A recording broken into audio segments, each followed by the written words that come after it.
प्रिय छोरी आइसा, आज तिमी जन्मेको दिन। कुनै शब्द नै छैन छोरी, कसरी बयान गरौँ। आज हामी पहिलो पटक आमा बाबा बनेको दिन। त्यो दिनको लागि कति धेरै सङ्घर्ष गर्नु परेको थियो।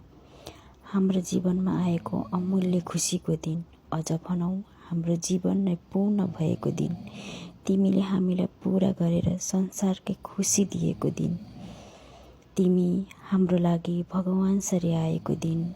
हाम्रो तन मनलाई शान्त पारी हाम्रो ओठमा खुसी ल्याएको दिन। भगवानले स्वस्थ र निरोगी राखुन् तिमीलाई। हाम्रो भागको हाँसो, खुसी र आयु पनि तिमीलाई नै जाओस्।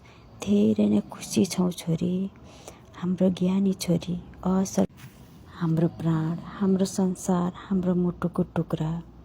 सुस्वास्थ्य, दीर्घायु, सुख, शान्ति, समृद्धि, ऐश्वर्य, आरोग्य तथा उत्तरोत्तर प्रगतिको कामना सहित मेरो मुटुलाई दोस्रो जन्मदिनको असीम शुभकामना।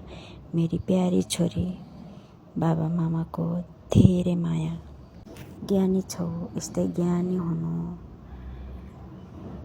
के भन्नु सानो, फेरि पनि तिमीलाई जन्मदिनको लाखौँ लाख शुभकामना। सधैँ स्वस्थ हुनु, निरोगी हुनु, भगवानले सधैँ रक्षा गरून्। मेरो छोरोलाई धेरै माया सानो।